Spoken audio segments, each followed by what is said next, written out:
আসিফ স্যারের একটা বক্তব্য 2 দিন বা 3 দিন আগে আপনারাও শুনছিলেন। আমি ভিডিও শুরুতে ওই বক্তব্যটা রিপিট করতে চাই যে শেখ হাসিনা যখন ক্ষমতা ছিল আমি অনেক অত্যাচারিত হয়েছি, নিপীড়িত হয়েছি। তো নিজে যখন ক্ষমতায় বসলাম, এই দেশের মানুষ এত জটিল, এত কুটিল, বোঝা কঠিন।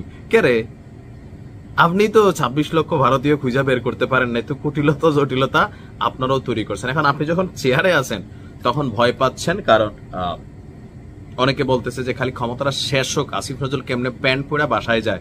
দেখেন এগুলা কিন্তু হচ্ছে, বাংলাদেশে হচ্ছে। বাট এত কিছু দেখা অধ্যাপক মোহাম্মদ ডক্টর ইউনূস তিনি কি আসলে ভয় পাচ্ছেন? এই মুহূর্তে নির্বাচন ইস্যুতে মাঠে অনেকগুলো ইস্যু কিন্তু গড়াইতেছে, বা ডক্টর ইউনূস সেইটা গেছে ভাই, খেপে গেছে না খেপা। মানে ডক্টর ইউনূস সাহেবের যে বয়স, বেসিক্যালি আমাদের দাদার বয়স, তাই না, 85+ বয়স। এই বয়সে যার ঘরে দাদা আছে, হাতের ছড়ি, মাঝে মাঝে গালাগালি, হ্যাঁ, জুতা দিয়া ঢিল মারা, লাড়ি দিয়া বাড়ি মারা, এগুলা কিন্তু কমন জিনিস। কেন ওই বয়সে যাইয়া সকালে বৌমা ভাত খাওয়াইছে কি দিয়া, দুপুরে এসে খেয়াল নাই, 2 ঘন্টা আগে পানি খেলে 2 ঘন্টা পরে খেয়াল নাই, এখন দিচ্ছ না অমুকের মা, এরকম আছে না? আছে, আমার দাদারও এরকম হয়েছিল যখন 80+ বয়স হয়েছে, আমার খেয়াল আছে। তো সেইখানে ডক্টর মোহাম্মদ ইউনূস মাঝে মাঝে মেজাজ হারাবেন, এটা খুবই স্বাভাবিক। ডায়লগটা কি, এমন কোন শক্তি নেই আর নির্বাচন ঠেকায়। নির্বাচন নিয়ে নানান আলোচনা হচ্ছে। জামাত ইসলাম প্র্যাকটিক্যালি তারা নির্বাচনকে দীর্ঘায়িত করতে চাচ্ছে। এনসিপি প্র্যাকটিক্যালি নির্বাচন তো চাচ্ছেই না, দেখে মনে হচ্ছে, মুখে মুখে বলতেছে।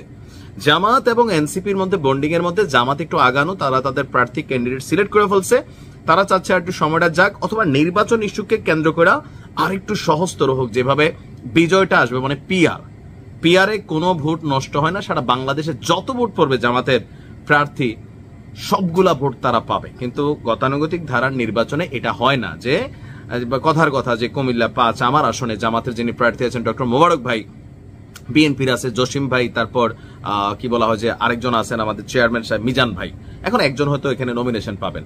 তো দেখা গেল যে কথার কথা যে মিজান ভাই পাইলো অথবা জসিম ভাই পাইলো বিএনপি থেকে, তো উনি ভোট পাইলো 1 লাখ। জামাতের প্রার্থী মোবারক ভাই তিনি পাইলেন 99,999টা, এক ভোটে ফেল করলো না।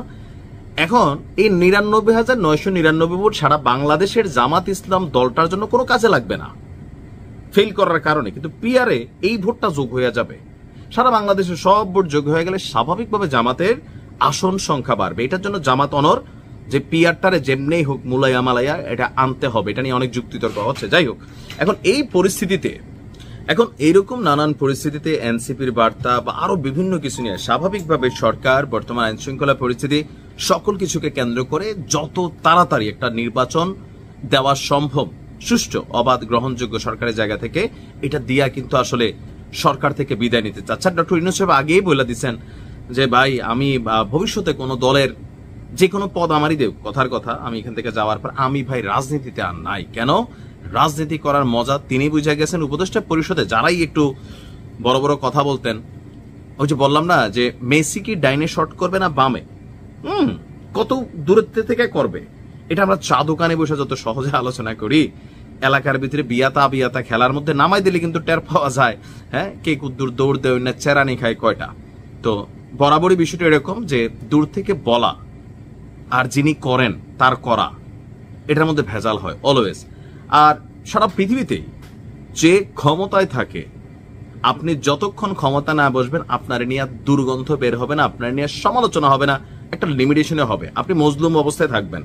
যেই মাত্র আপনি ক্ষমতার চেয়ারে বসবেন, মানুষের চাওয়া পাওয়া, বিচিত্রতা, দাবি, কূটনীতি, ষড়যন্ত্র, দেশি বিদেশি, ইন্টারনাল, আপনার কাছে ভবিষ্যতে মনে হবে যে আমি এখান থেকে ক্ষমতা থেকে একবার সরে গেলে তো আমার পিটানো শুরু করবে, আমার একটা ভুয়া মামলা দিয়ে দিতে পারে, বা এরকম কত কিছু স্ট্রেস টেনশন, আমার পরিবারের কি হবে। ডক্টর ইউনূস সাহেবের কত চিন্তা। আপনি দেখেন ছাত্রলীগ যুবলীগ যেভাবে বলে যে সারা বাংলাদেশে যতগুলা, এই যে আওয়ামী লীগের অফিস টফিস ভাঙছে, আপনি দেখছেন এটা কি ওনারা স্ট্রেস দেয় না যে আগামীতে গ্রামীণ ব্যাংকের যতগুলো অফিস আছে এগুলোই হবে ছাত্রলীগের অফিস, যুবলীগের অফিস, আওয়ামী লীগের অফিস। এটা কিন্তু হবেও বাস্তব। যদি কখনো আওয়ামী লীগ ব্যাক করে, এরা আইসা প্রথমে গ্রামীণ ব্যাংকে খাবে। এটাই খুব সিম্পল, কেননা তারা মনে করতেছে টোটাল ঘটনা। আর ডক্টর ইউনূস সাহেব এই গণ অভ্যুত্থানকে বা এই অভ্যুত্থানকে, বিক্ষোভকে তিনি মেটিকুলাস ডিজাইনড একটা শব্দ ইউজ করে ফেললেন। মুখ ফসকা করেন, রিয়েলিটিতে করেন, আটকাই গেছেন কিন্তু। কারণ মেটিকুলাস ডিজাইন মিনস আমরা যেটা দেখছি যে কোটা আন্দোলন থেকে হুট করে সরকার পতন, আমাদের কাছে মনে হয়েছে যে এটা একটা বিচ্ছিন্ন ঘটনা থেকে হঠাৎ করে আগস্টের প্রথম দিকে বা দ্বিতীয় দিকে সেটা কানেক্ট হলো। বাট যেই মাত্র ডক্টর ইউনূস বলল ইট ওয়াজ এ মেটিকুলাস ডিজাইন, মাস্টার মাইন্ড, এই শব্দগুলোর ইংরেজি ডিকশনারিতে যে ব্যাখ্যা, বাংলা যে ব্যাখ্যা, সেটা হচ্ছে দীর্ঘদিনের সুপরিকল্পনা করে একটা ঘটনা ঘটালে সেটা হয় মেটিকুলাস ডিজাইন। তো সরকার পতন কি সুপরিকল্পনা ছিল? আমরা তো দেখছি 2-3 দিনে হয়ে গেছে।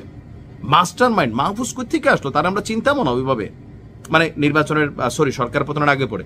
তো এই জিনিসগুলো কি স্ট্রেস দিচ্ছে না? দিচ্ছে। এখন আরো বেশি স্ট্রেস হবে যদি বিএনপি খেপা যায়। বিএনপি একটা লেভেলে আছে, তারেক রহমান দেশের বাইরে। দেখেন তারেক রহমানকে আনার জন্য সরকারের পক্ষ থেকে গ্রিন কার্ড দেওয়া হচ্ছে যে ভাই প্লিজ আসেন, আপনি প্রয়োজনে মানে কি লাগবে আপনার, পাসপোর্ট লাগলে পাসপোর্ট দেবো, ট্রাভেল ডকুমেন্ট দেবো। কেন সরকার তো তাড়াতাড়ি আনতে যাচ্ছে? কারণ মাঠ পর্যায়ে তারেক রহমান পা দেওয়া অনেক কিছু বদলাই যাবে এখানে রাজনীতির মাঠে। এটা হচ্ছে প্র্যাকটিক্যালি, কারণ এই মুহূর্তে বিএনপি এক ধরনের অভিভাবকবিহীন মানে অনলাইন রাজনীতিতে এখনো আছে। তো সবকিছু মিলে ডক্টর মোহাম্মদ ইউনূস এই জায়গাটাতে খুবই বজ্র কঠিন সিদ্ধান্ত নিয়েছেন। এনসিপি এবং জামাতকে এটা একটা হুঁশিয়ারি যে পৃথিবীর কোনো শক্তি নাই ফেব্রুয়ারিতে নির্বাচন ঠেকায়। ডায়লগগুলো দেখছেন কি দিচ্ছে একের পর এক, পৃথিবীর কোনো শক্তি নাই। তার মানে জামাত, এনসিপি বা যারা নির্বাচন নিয়ে মনে করতেছেন এটা হলে যাবেন সেটা হলে যাবেন না, জুলাই সনদ, আইনি ভিত্তি, এগুলা পার্ট আলাদা হইতে পারে, কিন্তু নির্বাচনকে এটার সাথে কানেক্ট করলে ডক্টর ইউনূস কোনোভাবেই কাউকে ছাড় দিবেন না। এবার নির্বাচন পেছানোর চিন্তা করলে